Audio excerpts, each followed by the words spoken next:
Número, se puede decir que la generación de mujeres va en aumento en las letras nacionales y sobre todo a la sangre joven en este momento en que se celebran los 12 años de la Alianza Literaria de Panamá. Tener a Minerva Caballero, una chica joven que anhela lograr sus sueños y que está bien preparada porque está con todas sus armas, toda su preparación en los talleres y de figuras autorizadas como Salvador Medina, como haber pasado por el diplomado de creación literaria y participando en diferentes actividades. Ya tiene ya de 2 a 3 años de talento.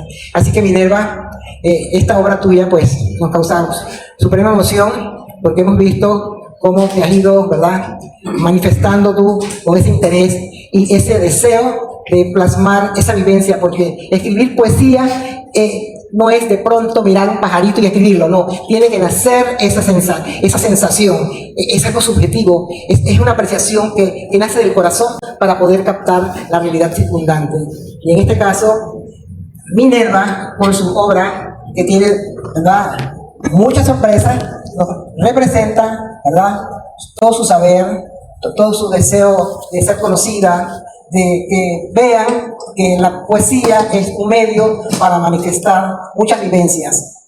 A ver, Minerva, ¿dice tu obra?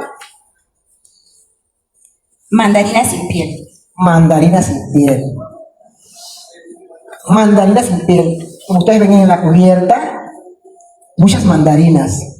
¿Tendrá alguna relación con las mandarinas que ingerimos gustosamente diariamente? ¿O tendrá que ver con otro aspecto? ¿Qué sugerencia da ese título como escritora? Bueno, primero que todo, muy buenos días. Me siento honrada de estar en este lugar y en medio de tantos escritores. Yo he aprendido muchas cosas en mi vida. Una de las que más me gustó mucho su formación, fue como técnica en instrumentación quirúrgica. Estar dentro de un salón de operaciones es algo fascinante desde que tú ves esa capacidad que tiene un anestesiólogo de dormir al enfermo y privarlo de dolor para sanarlo. Pero estar dentro de un salón de operaciones también conlleva algo que parece muy simple. Nosotros solemos hablar de porcentajes. En un salón de operaciones todo tiene que estar pulcro, no puede estar 95 ni 99% limpio, aséptico, libre de virus, bacterias, hongos, cualquier bicho, tiene que estar 100%. Entonces, dentro de mi proceso de formación como escritora, el primer poema que aparece en Mandarina sin piel data de mi adolescencia. Siempre he escrito, pero como conocedora de la técnica quirúrgica, entiendo que también el proceso de escritura tiene sus técnicas, tiene sus misterios. Y entonces a través de capacitarme, de buscar orientación para realizar ese sueño de llevar a la realidad Mandarina sin piel, pues he pasado por ese proceso, que incluye muchas cosas, ¿verdad? Parte de lo que incluye es llegar a un título con una fruta tropical de verano que tiene la particularidad de que cuando nosotros abrimos una mandarina, ella no pasa desapercibida. Podemos no ver, pero si sabemos que huele a mandarina, sabemos que hay una mandarina allí. Entonces, desde mi perspectiva literaria, la mandarina es un símbolo, pero es un símbolo en muchas dimensiones. El verla sin piel, el verla madurita en la rama, significa que ya ella pasó por todo un proceso de maduración. Entonces en ese proceso estamos todos, en ese proceso estoy yo, y me siento profundamente agradecida de la oportunidad de estar aquí, de compartir con ustedes la experiencia de Mandarina sin piel. De muchas maneras, Sonia representa para nosotros un eje, pero un eje que está allá en la esquinita, allá atrás calladita, pero que está siendo un motor que inspira también, igual que lo hacen todos los escritores para nosotros. Para mí, por ejemplo, compartir con ustedes, con muchos de los escritores, representa una fuente de inspiración, una fuente de deseo de llegar allá donde ustedes están. Entonces, eso es mandarina sin piel, un símbolo de maduración, más que comernos la fruta y sus nutrientes. Desde luego que esta obra ha llevado su proceso y es como una gestación poética controlada en cada etapa cuando hablas de proceso. A propósito, ¿qué novedades estructuran a tu obra? ¿Cómo está dividida? ¿Qué presenta? Ok, Mandarina sin piel, debo decir que yo no me identifico con un solo género literario. Me fascina la poesía, para mí es el género más difícil que existe dentro de la literatura, pero también me gusta escribir cuentos. Entonces me debatía entre qué saco primero, un libro de cuentos, un libro de relatos, o saco un poemario, y a la final decidí, ¿por qué tengo que decidirme por uno? Mejor hago una fusión que me incluya un tanto de poesía, un tanto de cuentos, un tanto de relatos, pero que todos vayan vinculados con un hilo temático. Entonces, el libro está dividido de esa forma. Su estructura temática está dividida en poemas, cuentos y relatos, de modo que alguien puede empezar a leer la poesía y de pronto le interesa el cuento y así no está restringido a una sola temática. Sí, en efecto, 19 temas poéticos presenta, y hay que advertir el uso de los elementos poéticos. La metáfora, por ejemplo, se da en ambos géneros, tanto en la poesía como en el cuento. De alguna manera y en alguna medida, esta niña que tenemos aquí al lado, ¿verdad?, esta escritora que aspira en un momento dado a los concursos nacionales, sabemos que les irá bien porque ella está cada día más comprometida. Este trabajo de la lectura intensiva es la que más me ha ayudado porque eso es ella, es la lectora compulsiva y no se puede hacer poesía, no se puede escribir un cuento si no se lee. De manera que ese es el primer detalle que hay que tener presente cuando alguien se arriesga a escribir con esa soltura como lo está haciendo y la profundidad que manifiesta.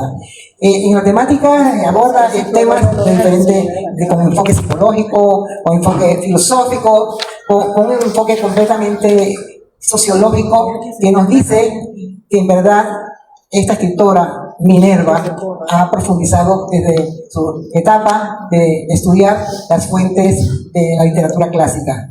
Por ejemplo, ella nos va a manifestar los nombres de algunos textos que tienen esa variedad temática.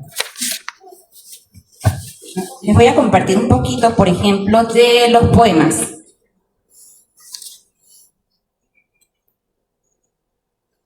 Les voy a mencionar 3 poemas nada más. El primero es Un cántaro roto, que fue el primer poema que escribí en la adolescencia y que se convirtió en parte de un repertorio de Día de la Madre. Nosotros éramos un grupo enorme de jóvenes de barrio que nos reuníamos para Día de la Madre, unos tocaban la guitarra, otros tocaban el órgano, yo escribía mis poemas, me musicalizaba mis poemas y nos las pasábamos súper divertido. Pero este poema, Un cántaro roto, era uno de los como obligados dentro del Día de la Madre. Fue un poema del que les voy a leer un fragmentito, se llama, dice: afuera en el patio los pajarillos cantan, junto a este acibarado dolor que me aflige, solo quedan pedazos dispersos por el suelo. Tengo manos de agua, ojos de agua, piel de agua. Oh madre, madre, no me pidas que lo acepte. Este es un poema que siendo adolescente no fue pensado, no fue estructurado, sino que fueron palabras que me nacieron a escribir. Todo el poema fue escrito de esa manera. Pero en el tiempo cobra un valor muy importante para mí porque representa la fragmentación de mi familia luego de la muerte de mi padre, ¿no? Entonces, por eso está en este libro, porque es lo primero que escribo, sin más allá de leer a Gabriela Mistral, a Juana de Ibarburu. Siempre me gustó la poesía, entonces tal vez por eso pude escribirlo, por eso me salió de esa forma, pero para mí representa eso. En aquel entonces no podía dimensionar sus letras, ahora tampoco, pero creo que refleja la fragmentación de la familia. les voy a leer un fragmento de otro que se llama Flor de Arena.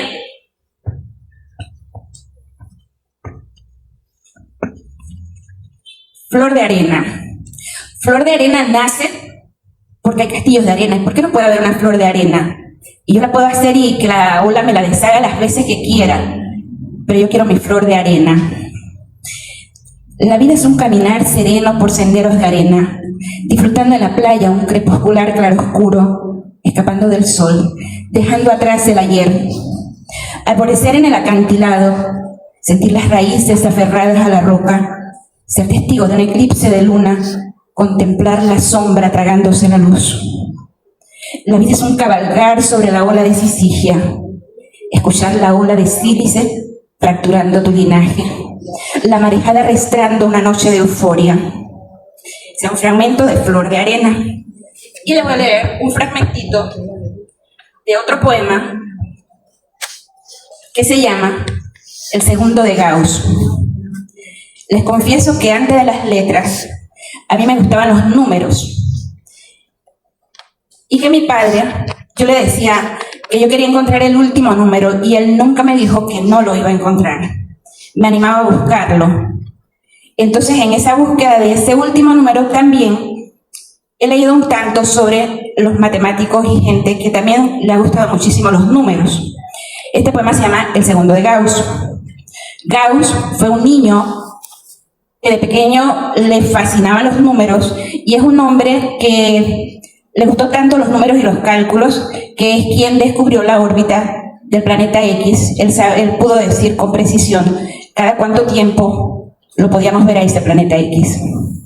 Y fue quien le dio nombre al segundo cuando el tiempo conocíamos que su fracción más pequeña era el segundo. Ya sabemos que no es el segundo, que hay muchísimas fracciones más pequeñas, pero él le dio nombre al segundo. El segundo de Gauss. ¿Quién pudiera hurtar al segundo su potencia fugaz? Atrapar su desviación, encerrar su picardía. Él es como una pantera que sin prometer indulto se te cruza en el camino. Te viste como si fuera avioneta, bicicleta, motoneta, furgoneta, lluvia, terremoto, maremoto, erupción, ciclón, inundación, apagón, traición, deslave, misiles, drones, fuego, bomba, la montaña derrumbándose. Te enfrenta al llanto, al desamor, a gente sintiéndose engañada. Te convierte en un comediante sin aplausos, en un unicornio perdido, en un viajero sin tierra, sin hogar, sin protección. Te hace ver tan frágil. Ese es un fragmentito. Y eso resume, en cierto modo, el libro. Porque la vida de todos nosotros, y no es exclusiva mía, sino que es como un ente universal, la vida de nosotros tiene esa magia, esa chispa de lo que es capaz de hacer un segundo en nuestras vidas. Como solo necesita un segundo para que tú pases de la gloria a la nada, y de la nada a la gloria, y te vuelvas a reinventar y vuelvas a fabricar tu arena, tu flor de arena. Esa es la parte, la parte poética del libro. Ese es el hilo temático, la incertidumbre, el volver a empezar. A pesar de que te pase la motoneta por encima, estar dispuesto a volver a comenzar. Muy bien explicado, vemos la intención de la escritora es fijarse en esos detalles cotidianos para expresar ese sentimiento noble a través de un lenguaje íntimo, un lenguaje completamente lírico que nos invita a pensar y a su lectura. Bueno. Gracias, Aura. Definitivamente que cuando uno escribe, todo es sujeto de escritura, todo, un gesto. Pero a nosotros en la provincia de Chiriquí nos marcó muchísimo la ola de migrantes que hubo. Era impresionante los mares de gente que aparecían todos los días por las aceras, y tú veías a la gente sentada, sudada, maloliente y todo aquello. Pero había una realidad en ellos que es la búsqueda de un futuro mejor. Y ese futuro que no parecía mejor para ellos, no se veía bueno ni en el día ni en la noche, y la noche era peor, porque en la noche tú pasabas por el Parque de Cervantes, por la terminal de buses, por las plazas comerciales, que ya no había gente, que ya no solo estaba en seguridad, y ellos abrían sus tiendas de campaña y se convertía en un gran... los chicos les gusta irse de camping, era como un gran camping donde la gente dormitaba en esas tiendas de campaña en las aceras. Entonces eso y su forma de ellos buscar la manera de ganarse la vida en ese corto espacio de tiempo que que estaban en Chiriquí, de allí nace el titiritero. Y yo solamente se llama el titiritero mi cuento, pero anoche Aura me hizo ver que detrás del titiritero está el títere. En realidad el cuento es sobre el títere, pero hay un titiritero. Les voy a leer solamente un fragmentito. Por más insólito que parezca, Huesos existió. Al verlo, gritaban: la pelona anda suelta. Él era un manejo de huesos con la caja torácica vacía, pero al estar en la presencia de Arcadio cobraba vida. Tenía el pie izquierdo invertido, cada huesecito, cada dedo de ese pie miraba hacia atrás. Parecía querer ir hacia el sur, hacia la Patagonia, tal como si quisiera ver, igual que Sir Francis Drake, a los gigantes de los que hablaba Magallanes. Le voy a leer otro fragmentito aquí. Dice Huesos. Reflexiona, Huesos. No soy egoísta, soy un gigante. Que eso quede claro, soy un gigante. Susurró Huesos. Iré a Suiza para encontrarme con otros gigantes. Arcadio solo piensa en bailar y en su café. Respecto de mí, para él todo está bien. Un día de estos le voy a dar una sorpresa. Por lo pronto, lo primero que pienso al amanecer es en protegerlo. Es un fragmentito del titiritero. Muchas gracias.